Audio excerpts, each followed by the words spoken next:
We have a surprising Bruins trade incoming as multiple reports are dropping some very wild updates with names like Rasmus Andersson surrounding the top market for this Boston Bruins team. We're going to be breaking that down as well as going over a major update regarding James Hagens here at the end of the video, so stick around to find out what that is. Before we do jump into this video though, ladies and gentlemen, be sure to hit the sub button if you haven't already. We got a lot of Bruins news still coming, and we're teetering more now towards the trade market as the Bruins are looking to add one more player before we get to this season. And like I said, be sure to hit the sub button if you haven't already. We're on the road to 8K. Your sport's been absolutely phenomenal as of late, and I appreciate everybody watching these videos right now in the dog days of summer, but we need to jump straight into this here. And I want to first go over a quote coming out regarding the Bruins trading for Rasmus Andersson. And when this comes down, I made a video on it before, but Michael DeRosa from the Hockey News went out and said this: if the Bruins acquired Andersson from the Flames, he would give them a massive upgrade for the right side of their second pairing. He could be a great fit in the pairing with Hagens Lindholm, but also could work with playing alongside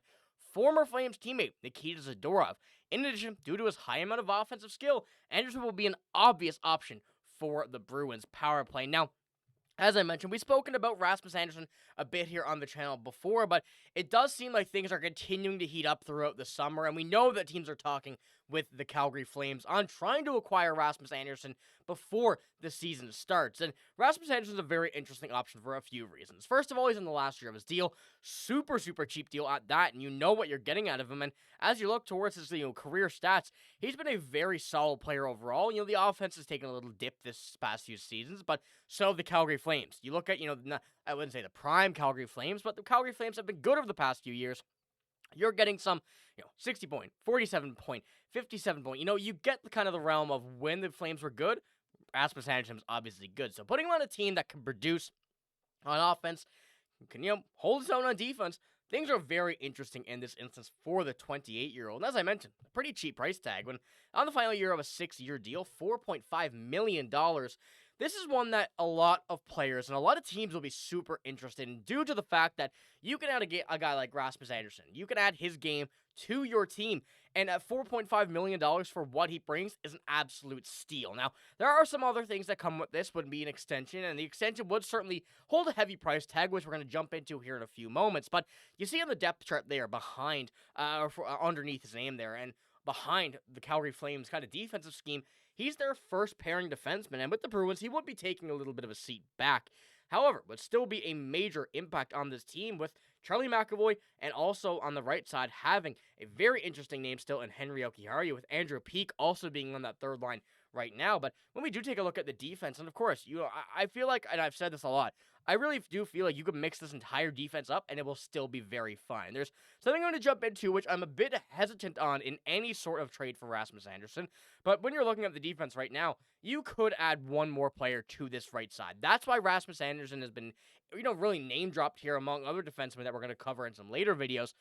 But when we do look at it, I do think that this defense would realistically be fine in any sort of game that, you want to see this team succeed in.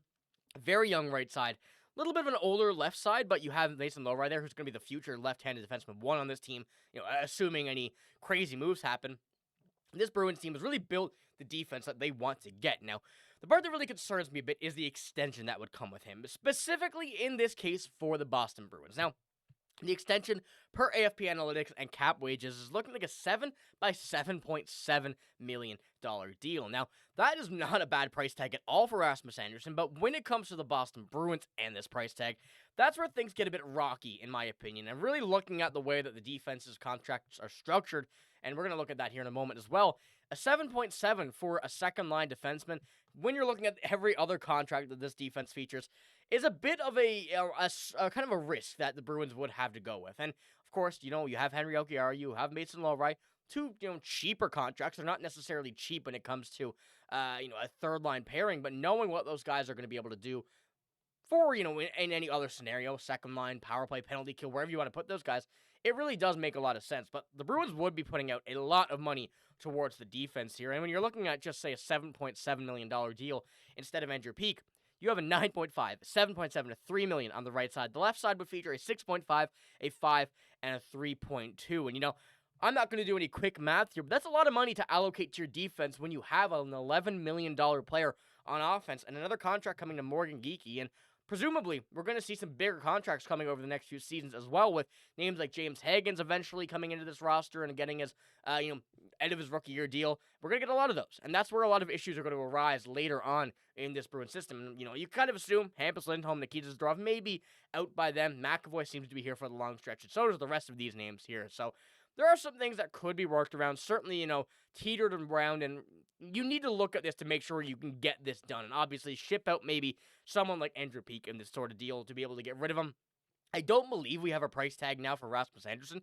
Let me know in the comments below if we do, because that would really be able to allocate what price tags, what players, what games will be going out of Boston to Calgary in exchange for a phenomenal defenseman in Rasmus Andersson, and especially at his age, adding to this roster, he would become the old right-handed defenseman on this team, which immediately is a crazy sign to be able to really look at and say, hey, this defense is already very, very good at such a young age. But I want to know what you guys think about that here in the comments below. And remember, if you do know a price tag for Rasmus Andersson, or if you kind of project one, let me know in the comments below. Kind of let me know what your thought process will be behind getting in Rasmus Andersson and shipping somebody else out on this team, because it's not as easy as 1 and 2. You got to go through a few steps there. But we need to jump into James Hagens, another one that I kind of mentioned here, and we do have an update regarding his status for next year. And coming into the season, we don't really know what was going to happen, but we do have a quote from James Hagens coming out and really confirming where he will play next season. He says, "I want to be able to win a beanpot,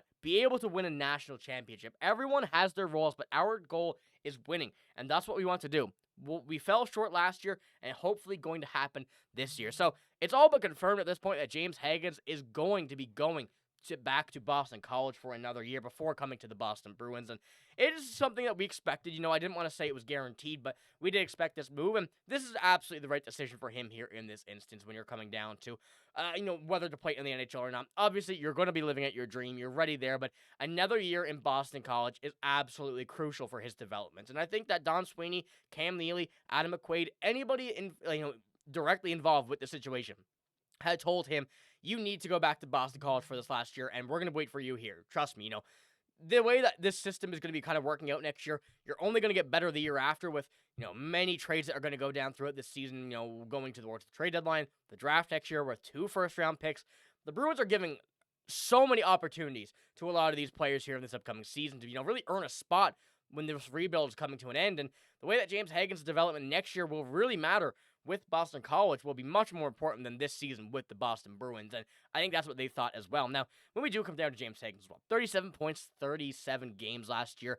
That's why he dropped down to 7 to the Boston Bruins. We know that a lot of teams kind of fell back on him because of the production that he had was not really meeting their standards, but when you're looking at a first year in college, and Boston College at that 37 really is not bad. And a player who's already up to 190, he said, going to be a stronger game, going to be playing with a lot of his future Boston Bruins teammates.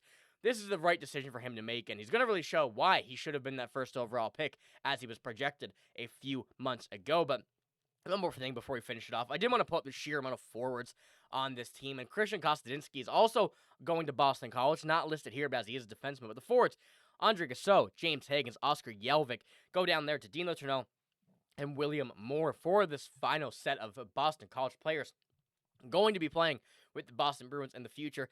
This is very exciting to see. Obviously getting to see what these guys will do together, and that's going to be something that we're going to be keeping a very close eye on throughout the summer, but also into next year. So let me know what you think about that as well. But that's all I got in this video. If you did enjoy, give it a like, hit the sub button as well. I'm signing out, though. Thank you for watching. Hope you have a great day. See you later.